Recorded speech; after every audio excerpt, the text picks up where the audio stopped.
네, 이 새벽에 하나님께서 저와 여러분에게 주시는 말씀은 구약성경 사사기 8장 7절과 9절 말씀입니다.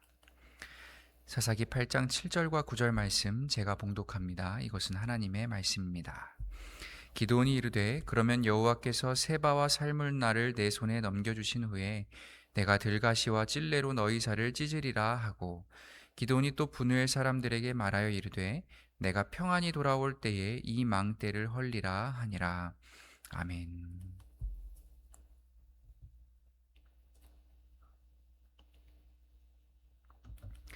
지난주에 저희가 살펴본 것처럼요, 이 숫곳과 분우엘 사람들은 사사인 기드온을 전혀 믿지 못했습니다. 그리고 기드온을 믿지 못했다는 것은 더 나아가서 그 기드온을 사사로 사용하고 세우신 이 하나님을 이들이 더 신뢰하지 못했다라는 의미가 되는 것이죠. 결국 이 숫곳과 분우엘 사람들은 하나님 대신에 미디안 족속을 선택한 것입니다. 이스라엘 동포 대신에 이방 민족의 손을 들어준 것이고요. 내 눈에 당장 보이지 않는 믿음이라는 가치보다는 눈에 보이는 세상적인 힘 중에서 과감히 그 힘에 이들의 모든 것을 다 걸고 베팅을 했다는 것이죠. 그런데 여러분, 오늘 이 말씀을 가만히 보면요, 사실 이 숫곳과 분우엘 사람들도 당연히 문제가 되겠지만 이들보다 훨씬 더 큰 문제를 가지고 있는, 훨씬 더 중증 환자 상태에 놓여져 있는 사람이 있는데, 그게 누군가 하면 바로 이 사사인 기드온 자신입니다. 아까 6절에서 숫곳 사람들이 그렇게 기드온을 향해서 우리가 널 뭘 믿고 도와주냐? 가서 네 말한 그 세바와 살문나를 잡고 와서나 말해라. 이렇게 비아냥거렸던 그들의 반응을 접했을 때 이 기드온이 어떻게 이들에게 말을 하는가 하면요, 그게 오늘 저희가 읽었던 7절 말씀이죠. 그러면 여호와께서 세바와 살문나를 내 손에 넘겨주신 후에 내가 들가시와 찔레로 너희 살을 찢으리라. 또 이 숫곳 사람들과 똑같이 자기를 문전박대했던 분우엘 사람들에게도 기도는 이런 반응을 보였습니다. 내가 평안히 돌아올 때에 반드시 이 망대를 헐어버릴 것이다. 여러분, 지금 이 말씀 속에서 드러나는 기드온이 가지고 있는 문제가 무엇입니까? 이 군대 용어로 하면 피하 식별을 못하고 있다는 거예요. 누가 우리 편 아군이고 누가 내가 싸워야 할 적군인지 전혀 생각하지 못하는 상태다라는 거죠. 여러분, 지금 기드온이 싸워야 하는 상대 적군, 주적은 누구입니까? 미디안 족속이죠. 하나님이 그러라고 기드온을 사사로 부르셨습니다. 근데 지금 이 장면을 보았을 때 기드온은 누구를 자신의 적으로 규정하고 있는가?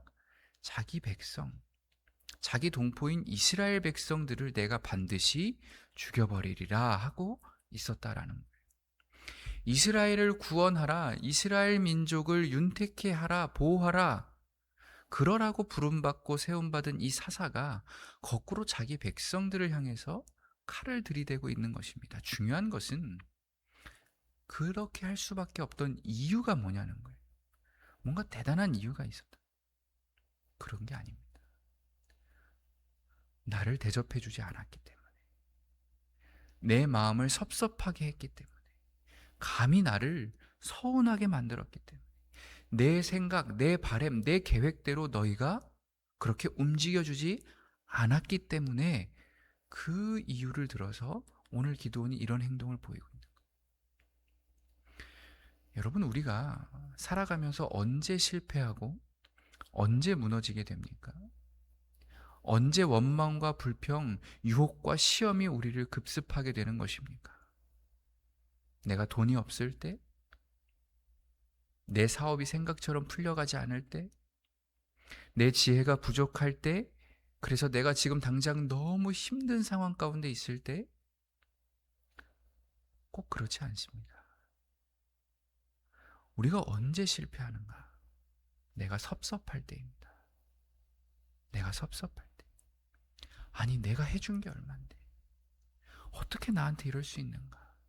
감히 나한테 이 5글자를 이겨낼 재간이 없다라는 거예요. 하나님의 뜻도, 내가 수십 년 쌓아온 이 신앙생활과 그 훈련도, 나의 어떤 열심도 이 섭섭함이라는 단어 하나를 도무지 넘어서지 못하더라는 것이죠. 섭섭하기 때문에 내 남편, 내 아내와의 싸움이 시작됩니다. 서운하기 때문에 그 권사님, 장로님, 집사님의 험담이 시작되는 거예요. 내가 헌신하고 기도한 게 얼만데 어떻게 저한테 이러실 수가 있습니까? 이 지점에서부터 우리는 하나님을 원망하기 시작합니다. 아니, 왜 우리 목사님은 나한테만 이러하시는가? 바로 여기서부터 온 교회와 목회자와의 관계가 다 무너지게 되더라는 것이죠. 그렇게 우리 역시도 오늘 이 기도원과 같은 급속한 하락과 타락의 늪에 빠져들게 되는 것입니다. 분명 하나님을 사랑하고 세상과 이웃을 사랑하는 게 우리의 사명일 텐데 하루 종일 누구하고 싸우는 거예요? 하나님하고 싸우는 거예요. 세상과 이웃을 저주하고 부정하는 거예요. 내 남편, 내 아내, 내 자녀를 용납하고 축복하고 품어주는 게 우리의 가장 내 인생에 소중하고 중요한 사역이어야 하는데, 내 생각과 내 입술로 가장 많은 시간을 들여서 가장 많이 분을 내고 원망하고 한숨 쉬고 쓴소리하는 대상이 바로 그 가족들이지 않습니까? 내 가족에게 그렇게 하지 않습니다.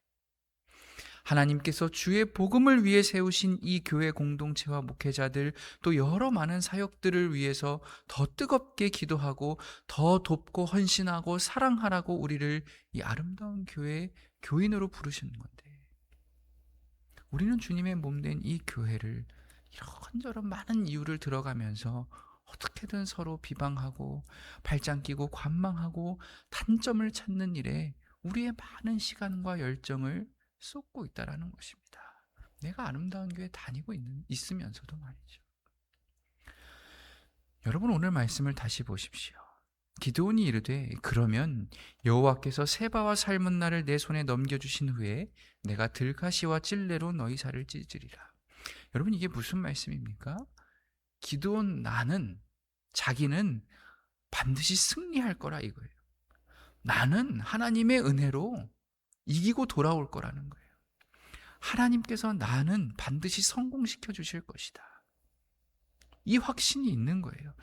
그러면 여러분, 기드온이 정말 온전한 사사였다고 한다면, 아니 사사를 떠나서 정말 신실하게 하나님 믿는 한 명의 신앙인 성도였다라고 한다면, 그러면 하면서 다음 말은 뭐가 나와야 되는 것입니까? 그러니 너희도 나처럼 하나님께서 돌보아 주실 것이다. 너희도 나처럼 하나님의 사랑을 받게 될 것이다. 너희도 나처럼 나를 승리하신 그 하나님께서 반드시 어떤 해도 당하지 않게 하실 것이다. 이런 말이 나와야 되는 건 아니겠습니까? 그런데 기도는 뭐라고 말을 하는 거예요? 나는 그렇게 잘 될 것이지만, 나는 그렇게 하나님의 축복을 다 받아 누릴 것이지만, 너희는 내가 그렇게 복받은 내가 반드시 들가시와 찔레로 너희 살을 찢어 발길 것이다. 분우엘에서도 마찬가지죠. 내가 평안히 돌아올 때에 이 망대를 헐리라. 내가 평안히 돌아올 때, 이거 샬롬이거든요. 자기는 아주 평안, 샬롬을 누리게 될 거라는 거예요. 그러면 그 다음 말은 뭐라고 해야 맞습니까? 그러니 너희도 샬롬하게 될 것이다. 사서로 부름받은 내가 너희에게 반드시 그러한 평안을 가져다 줄 것이니 어떤 염려도 하지 말아라. 그런데 지금 기도는 뭐라고 말을 하는 거예요? 나는 그렇게 샬롬할 건데 너희는 지옥을 맛보게 해주겠다. 여러분, 우리는 예수님의 이 말씀을 너무나 잘 알고 있습니다. 예수께서 이르시되, 아버지 저들을 사하여 주옵소서, 자기들이 하는 것을 알지 못함이니이다 하시더라. 여러분, 사실 예수님만큼 섭섭한 사람이 또 어디 있겠습니까? 예수님께서 공생의 기간 내내 가장 많이 받으신 건 오해였습니다. 많은 배신을 당하셨고요. 너무나 많이 외면을 당하셨습니다. 가장 중요한 그 마지막 도움이 필요할 때조차도 제자들은 다 잠들어 있었고요. 십자가 앞에서도 그들은 다 도망쳐 버렸다라는. 그런데 예수님께서는 이렇게 말씀하시는 것이죠. 내가 너희 살을 찢을 것이다가 아니라 그러니 내가 찢김으로 너희가 평안하게 될 것이다. 내가 너희 망대를 다 헐어버리겠다가 아니라 내가 헐어짐으로, 내가 부서짐으로 너희는 구원을 얻게 될 것이다. 물론 우리가 예수님과 완전히 똑같아질 수는 없겠죠. 우리는 이 완전하신 예수님께 구원받아야 겨우 이렇게 살 수 있는 그런 연약한 죄인 인간에 불과하기 때문에 그렇습니다. 그렇기 때문에 우리는 사실 얼마든지 섭섭할 수 있고요. 서운해도 괜찮습니다. 만약 우리가 기도원의 입장이었다고 한다면 정말 내가 너무 벼랑 끝에서 힘든 상황이에요. 나만 그러면 차라리 괜찮은데 나한테 딸린 식구들이 다 못 살겠다, 죽겠습니다 아우성을 치고 있고, 그런 피곤한 전쟁을 치르는 삶을 하루하루 살아가고 있는데 내가 가장 믿었던 내 이웃들, 내 사람들, 주변의 이웃이 정말 빵 한 조각, 이불 한 켠조차 내어주려고 하지 않는다. 내가 어떻게 서운하지 않을 수 있을까요? 내가 어떻게 마음에 상처가 없을 수 있겠습니까? 그런데 여러분, 오늘 이 기도원의 문제는 뭔 거예요? 그 나의 섭섭함을 하나님께로 가져가지 않았다라는 거예요. 그 서운함과 억울한 감정을 기도로 풀어내지 못하고 내가 알고 있는, 내가 들은 그 하나님의 말씀들로 소화시키려 하지 않았다라는 거예요. 철저히 나의 그 감정들을 이 속에만 머무르게 하면서 나의 그 순간의 감정과 형편에만 충실히 복무하면서 여과 없이 분노하고 원망하고 다른 이들을 저주하는 가장 악한 길을, 최악의 길을 기드온은 선택했다라는 것입니다. 그랬기 때문에 그는 하나님의 말씀이 아니라 자신의 그 분노와 서운함의 감정을 무기 삼아서, 내 마음의 상처를 검으로 삼아서 미디안이 아니라 내 이웃을 향해 하나님께서 사랑하고 보호하고 구원하라고 맡겨주신 그 이스라엘 백성들, 동포들을 향해서 칼을 휘두르고 창을 찌르는 그런 악한 사람, 악한 사사가 되어버리고 말았다는 것입니다. 사랑하는 교우 여러분, 여러분은 오늘 기드온의 길을 따라 걸으시겠습니까? 아니면 예수님을 본받으시겠습니까? 평생 예수님을 가장 가까운 거리에서 지켜봐왔던 수제자 베드로는 훗날 자신의 책을 통해서 예수님의 삶을 이렇게 회고했습니다. 베드로전서 2장 말씀 함께 읽습니다. 그는 모욕을 당하셨으나 모욕으로 갚지 않으시고, 고난을 당하셨으나 위협하지 않으시고, 정의롭게 심판하시는 이에게 다 맡기셨습니다. 아멘. 이게 베드로가 봤던 예수님의 삶이었다는 거예요.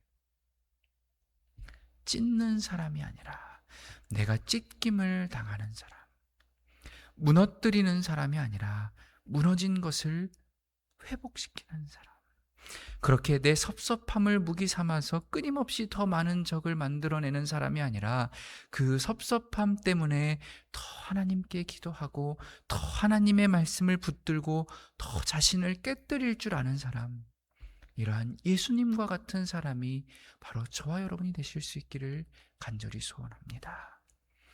진정한 승리는 내 감정이 지금 이러하다, 내 마음이 이러하다, 내가 받은 상처의 크기가 이만큼이다, 그것을 알아달라고 외치고 증명하는 데 내 승리가 달려있는 것이 아니라 언제나 어떤 상황 속에서도 내가 하나님께 받은 그 사명을 끝까지 놓치지 않고 기억하고 잘 지키는 데 있다는 사실을 기억하십시오.